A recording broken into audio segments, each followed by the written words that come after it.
పెళ్ళైనా పండగైనా వేడుక ఏదైనా పట్టు చీరల ప్రత్యేక వేదిక వారాహి సిల్క్స్. ఇక ఇప్పటికే ఐపీఎల్ గురించి అందరిలో ఉత్కంఠ మొదలైపోయింది. ఎక్కడికక్కడ టీమ్స్ సెలెక్ట్ అయిపోయాయి. కానీ ఈ కీలక సమయంలో ఎస్ఆర్హెచ్ నుంచి ఒక కీలక నిర్ణయం వెలువడనున్నట్లుగా తెలుస్తోంది. కొత్త కెప్టెన్ సన్ రైజర్స్ ప్రకటించబోతున్నట్లుగా తెలుస్తోంది. ఇక గాయం కారణంగా రెగ్యులర్ కెప్టెన్ కమిన్స్ ఇబ్బంది పడుతూ ఉన్నట్టుగా వార్తలు వస్తున్నాయి. వెన్నునొప్పితో కమిన్స్ ఇబ్బంది పడుతున్నట్లుగా తెలుస్తోంది. స్టార్టింగ్ మ్యాచ్లకు దూరం కాబోతున్నాడు కమిన్స్ అని ప్రచారం జరుగుతోంది. అయితే గాయం కారణంగా T20 ప్రపంచ కప్ ఆడలేదు కమిన్స్ కోలుకోవటానికి కనీసం 2 నుంచి 3 వారాలు పడుతోంది అంటూ కూడా ప్రచారం వినిపిస్తోంది. కమిన్స్ స్థానంలో అభిషేక్ బాధ్యతలు ఇచ్చే అవకాశం కనిపిస్తున్నట్లుగా వార్తలు వస్తూ ఉన్నాయి. ఓపెనింగ్ లో అభిషేక్ అయితే అదర కొడుతూ ఉన్నాడు ప్రస్తుతానికైతే. మరి దీనికి సంబంధించి అంటే కొత్త కెప్టెన్ గా ఇప్పుడు అభిషేక్ కాబోతున్నాడు ఎస్ఆర్హెచ్ అనే డీటెయిల్స్ ను కూడా స్పోర్ట్స్ జర్నలిస్ట్ వెంకట్ తో మాట్లాడి తెలుసుకుందాం. వెంకట్, ఎస్ఆర్హెచ్ లో కూడా కొన్ని మార్పులు రాబోతున్నట్టుగా తెలుస్తోంది, డీటెయిల్స్ ఏంటి? ఎస్ రేణం, అంటే మనం ఐపీఎల్ అనగానే కొంత ఉత్కంఠ. సాధారణంగా ఇప్పుడు మన జట్టు కాబట్టి, సన్ రైజర్స్ హైదరాబాద్ మన తెలుగు జట్టు కాబట్టి ఖచ్చితంగా ఆ ఉత్కంఠ అనేది ఉంటుంది అనేది అయితే మనం చెప్పొచ్చు. అందులో ముఖ్యంగా అంటే సన్ రైజర్స్ కి సంబంధించి గత కొంతకాలంగా అభిషేక్ శర్మ ఎక్కువగా ఫేమస్ అవుతూ వచ్చాడు. అంటే అతని ఆట తీరుతో కానీ, అటు అంతర్జాతీయ మ్యాచ్ల్లో కానీ, ఇటు మామూలుగా రెగ్యులర్ గా ఐపీఎల్ మ్యాచ్ల్లో కానీ, ఇటు దేశవాళీ క్రికెట్ లో కానీ అతను ఎప్పటికప్పుడు కొంత తన ఫామ్ ని మెరుగుపరుచుకోవడం, అదేవిధంగా ఆడటం, ఇవన్నీ కూడా కొంత అంటే అభిషేక్ శర్మ, ట్రావిస్ హెడ్ ఇలా కొంతమంది ఆటగాళ్ళ వల్ల మన సన్ రైజర్స్ హైదరాబాద్ ఈ మధ్య కాలంలో ఎక్కువ ఫేమస్ అయింది. అదేవిధంగా T20లకు సంబంధించి వాళ్ళు ఎక్కువగా కొత్త మెరుగుల్ని దిద్దటం అనేది మనం ఈ మధ్య కాలంలో ఎక్కువగా చూస్తూ వచ్చాం. అంటే 250 స్కోర్ అనేది T20లో చాలా సహజంగా మారిపోవడానికి కూడా ప్రధాన కారణం వీళ్ళే అనేది అయితే మనం స్పష్టంగా చెప్పొచ్చు. అయితే ఇప్పుడు సన్ రైజర్స్ హైదరాబాద్ కి సంబంధించి ప్యాట్ కమిన్స్ రెగ్యులర్ కెప్టెన్ ఎవరైతే ఉన్నారో గత 2-3 సీజన్ల నుంచి, దాదాపు 2 సీజన్ల నుంచి అనుకుంటా ఐపీఎల్ లో అతను సన్ రైజర్స్ హైదరాబాద్ నడిపిస్తున్నాడు. అయితే గాయం కారణంగా గత కొంతకాలంగా అంతర్జాతీయ క్రికెట్ కూడా అతను దూరంగానే ఉన్నాడు అనేది అయితే మనం స్పష్టంగా చెప్పొచ్చు.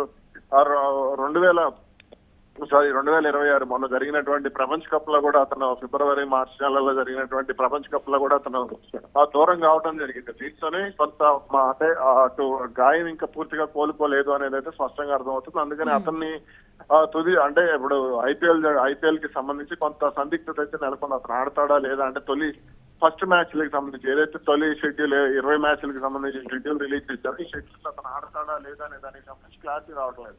అయితే ఇప్పుడు మనకు ఉన్నటువంటి సమాచారం ప్రకారం ఒకవేళ రెగ్యులర్ కెప్టెన్ గా అతను ఆడకపోతే కెప్టెన్ గా ఎవరిని ఎంపిక చేస్తారు అనేది ఇక్కడ కొంత ఉన్నటువంటి ఆసక్తి. అయితే ఇప్పుడు మనకు దీనికి అంటే ఇప్పుడు ప్రస్తుతం నేషనల్ మీడియాలో కానీ వస్తున్నటువంటి సమాచారం, క్రికెట్ వర్గాల్లో కానీ వినపడుతున్నటువంటి సమాచారం ప్రకారం చూస్తే అతను ఖచ్చితంగా అంటే అతని స్థానంలో అభిషేక్ శర్మ అంటే యువ ఆటగాడు అభిషేక్ శర్మ కానీ, లేదంటే ఎయిడెన్ మార్క్రమ్ ప్రస్తుతానికి సౌత్ ఆఫ్రికాను T20 వరల్డ్ కప్ లో నడిపించినటువంటి ఎయిడెన్ మార్క్రమ్, వాళ్ళిద్దరిలో ఎవరో ఒకరైతే కెప్టెన్ గా వ్యవహరించే అవకాశం ఉందో. ఒకవేళ వీళ్ళిద్దరు కాకపోతే కనుక కీపర్ ఎవరైతే ఉన్నారో హెన్రిచ్ క్లాసెన్, మాజీ సౌత్ ఆఫ్రికా ఆటగాడు, అతని సారథ్యంలో ఒకవేళ సౌత్ ఆఫ్రికా ఆడేటువంటి అవకాశాలు కూడా దాదాపుగా ఉన్నాయని చెప్పుకోవచ్చు. ఏది ఎలా ఉన్నప్పటికీ కూడా కమిన్స్ మనం కొన్ని రోజులే దూరం కాబోతున్నాడని చూడాలా, లేకపోతే ఈ ఐపీఎల్ సీజన్ మొత్తానికి దూరం అవుతున్నట్లుగా చూడాలా?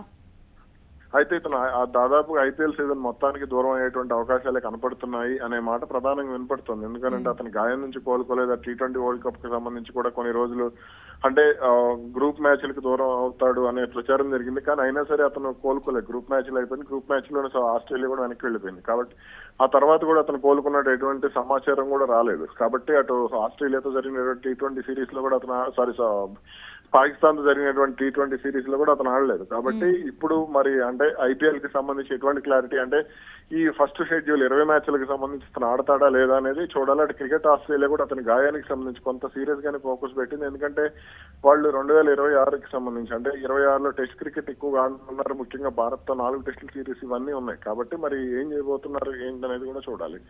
Right Venkat, stay with us. మీ దగ్గర నుంచి మరి డీటెయిల్స్ తీసుకుంటాం. మీకు ఎస్ఆర్హెచ్ నుంచి అయితే ఇప్పుడు కమిన్స్ కెప్టెన్ కాకుండా అభిషేక్ పేరుని కన్సిడర్ చేస్తున్నట్లుగా, కమిన్స్ వెన్నునొప్పితో బాధపడుతున్నట్లుగా తెలుస్తోంది.